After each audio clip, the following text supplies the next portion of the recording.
Hi YouTube, this is my first video. My name is Rin. I'm 25 years old. And I am 6 months on T today. This is the voice change that I've had. And it took about 3 months for it to really start. I kind of talked about it in my last video, and the video quality was really poor, so that's why I'm doing another update like about 6 weeks later. And my voice has continued to drop since that last video too, and just gets deeper and deeper and deeper every day. But it took a while for that to set in. So I guess with this video, I want to talk more about like some of the physical changes and things that have been happening in that respect, because I didn't get to go over too much of it last time, and also I had really poor video quality, so you couldn't really see many of the changes. But as far as fat redistribution, that started to take effect in like 2 to 3 months. And then once my dose got upped again, it's been really rapid since then, especially with working out. I've been putting on tons of muscle. I like fill out all my shirts in the shoulders now. And I have a much more of that triangular shape as far as like a narrower hips and a boxier, broader shoulders. Some of that's working out, but a lot of it is also testosterone and fat redistribution off of my hips, and more into my middle and my legs and stuff like that. My legs have gotten really muscular, and I haven't even really been working them out that much.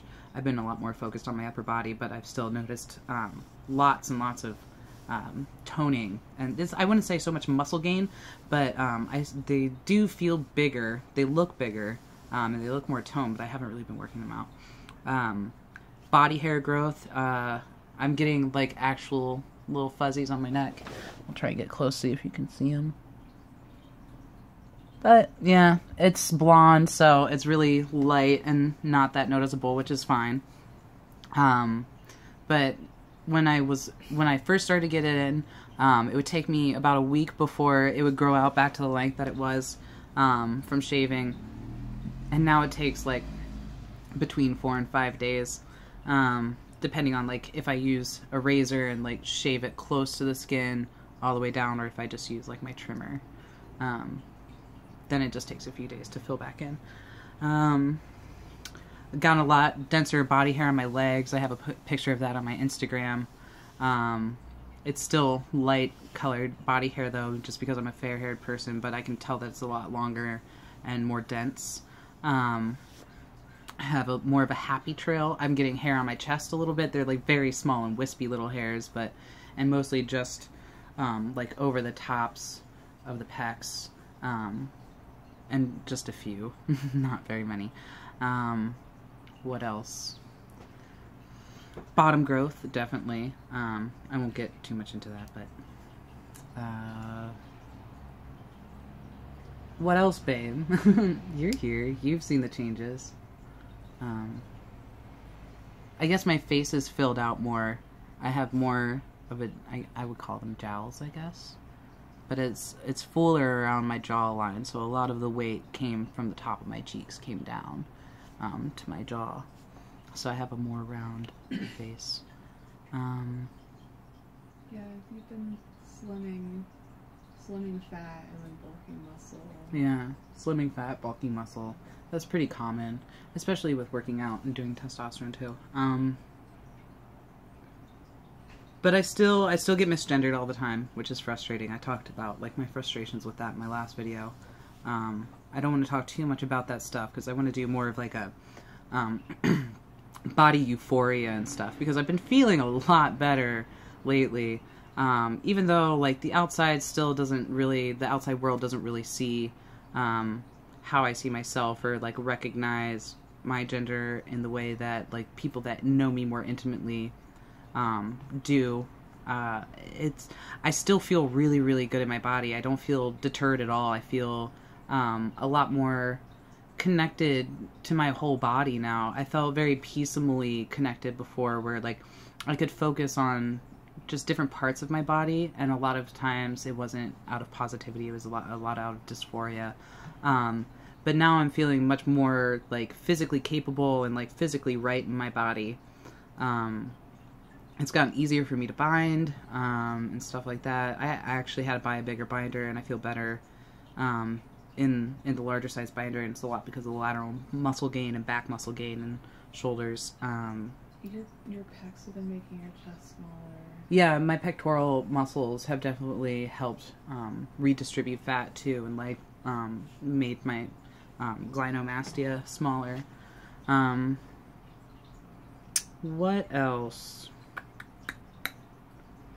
But yeah, oh, and also You're at growing taller. the end of this video, I'm gonna plan on doing sort of like a how-to shot, because I changed from doing it in the thigh, because like that, I don't know why I was doing it in the thigh. That's like a painful place to do it. It's really uncomfortable. I felt the ache from my injection a lot longer, like for a couple days after my shot, and that's even when I was doing smaller injections than what I'm doing now. But when I do them in my butt, it's so easy. And, like, it won't be very explicit. It's just going to be the side of my cheek. But, yeah, I'll give you a heads up, so if anybody's a needle phobe and doesn't want to see that. But I'm going to go over how to, like, load the medicine into the needle properly, and so you don't lose any of it. Because I know doctors, they don't really give too much of a what if you're losing, you know, small amounts of your injectable testosterone, because you're not drawing the fluid back out of the fill needle into the actual syringe, and then putting on your other needle and pushing the fluid in. But it can save, you know, a lot of money. And I know there's guys out there that when you're getting 10 milliliter vials, you know, if you're losing a little bit every time you do an injection, you might lose a whole shot that you could have saved. So just like money saving and efficiency, and then also it's just satisfying to not waste any of your tea. For me at least it is. Yeah, so I'll give you a heads up before I go into that. Other body euphoria things. Oh, okay. So as far as like my interest in sexual drive and stuff like that, it's definitely been heightened, but I also feel a lot more confident and like secure in my sexual identity. I don't feel so much like I have to fall into some sort of role or something, and I'm getting more comfortable with my attraction to like cis men, and just men in general, because I didn't ever really date or was interested in guys, but now I kind of am, and it's complicated.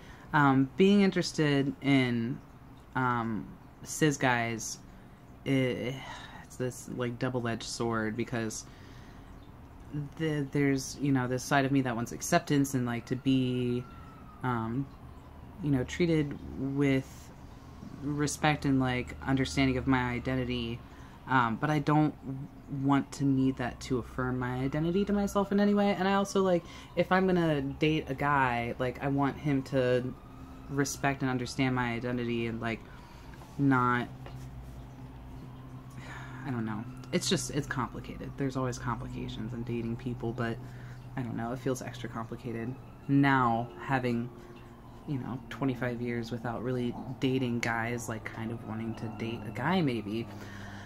I don't know, but he probably won't end up being a cis guy though, is what I'm kind of coming to terms with. At least a cis, like, heteronormative guy. I definitely need to be a cis, like, very queer guy. Which just sounds awesome, and I would love to find that, but I'm nervous about putting myself out there, and I feel, I've been feeling really vulnerable lately, and really, like, in between my identity, because, like, I'm in between careers right now, and I'm in between genders right now. I have, like, such this clear idea of who and where I want to be right now, but, like, I have to do all of these things to get there, and, like, it takes other people to do that, and not everybody works at the same speed, not everybody, like, is trying to get the same place that you're trying to get to. So it takes a lot of work and a lot of time and patience. So I've been struggling with having that patience and being patient with myself and being kind to myself through that process. It's really hard to just know exactly where you want to be and feel so far away from it still. But, like, I know that I'm getting closer and closer, and anything worth doing takes time. That's like a mantra of mine that I try and hold on to in this whole situation. Anything worth doing takes time. So, and it's worth to live your truth and your honesty, and to, you know, feel safe and comfortable in your skin and your body. So, and yeah, So working towards it, getting better. What else did I touch on in that about my feeling in between? Yeah, just feeling really in between. It's hard. It's really hard to be in the in-between stages and feel close yet far. Anyway, so I think I'm just gonna go ahead and do my shot now. I don't want to make this too long of a video. I did a lot of like bitching and moaning in my last one. But yeah, so I'm gonna, I got switched over. I was going through Stroheckers, which is a pharmacy supply outlet or something like that. And they're based out of Portland, Oregon. So they, like, my stuff gets here in no time from them because I'm in Seattle. But I guess, like, something happened with one of their batches of testosterone a few months ago, and my doctor wasn't too stoked about me being on their brand anymore. So she switched me over to manufactured testosterone, and like I can actually see the difference in the serum. Like it's still suspended in sesame oil, but it's a lot more clear, and like the other stuff was kind of yellowy and like I don't know. So I'm glad that it's a higher. I can feel that it's better quality too. It felt like it hit my, like I could definitely feel my T levels go like hit fast this and then die off pretty quickly.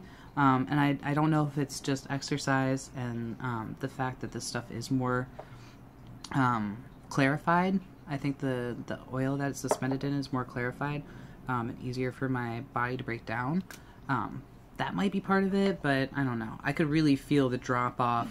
Like I started feeling it Sunday.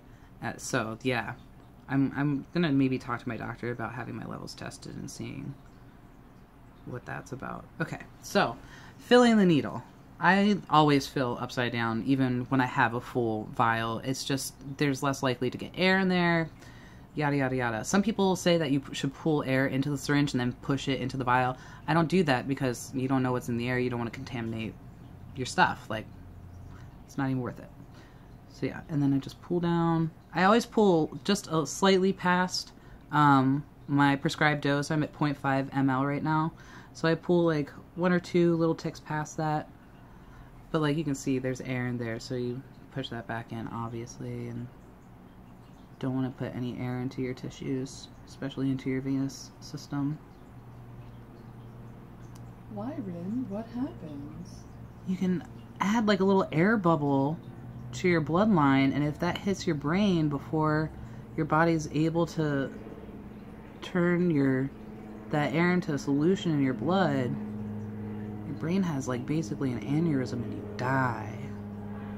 It's scary. Okay, so just a little bit past, and then I take the needle out. And this is where like most doctors say like just cap your needle and, you know, throw the rest away, you know. Nope. You want to pull, you can see there's still testosterone, and there's testosterone in that whole needle. You don't want to waste that. Like, why would you throw that out? So you just pull it back until it's past that top little lip of your syringe. You can probably cap it before you do that. I just cap it after. You can see it better. Yeah, I can see it better a little bit. And then you take your injection. You can do sub-Q injections, I guess. Those are just as effective as intramuscular. It wasn't until recently that the medical world started testing the difference between sub-Q and intramuscular injections and their effectivity for HRT until real recently. But I read an article on it, and it's just as effective. But I was taught to do intramuscular, so that's just what I do. So my needle's ready. Do you need me assistant? No, I should be okay. I'm gonna just tilt this out a little bit. I'm gonna need to stay up on the couch. Okay. Pull this down a little bit. Look at that cute butt. Can't really see much of it. It's just the side of my butt hanging out of my pants right now. Then do your spot. I'm gonna do right there.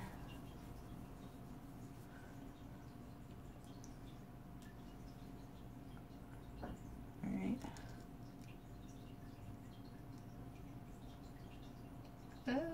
actually wash this time. And then I do a slow injection just so that the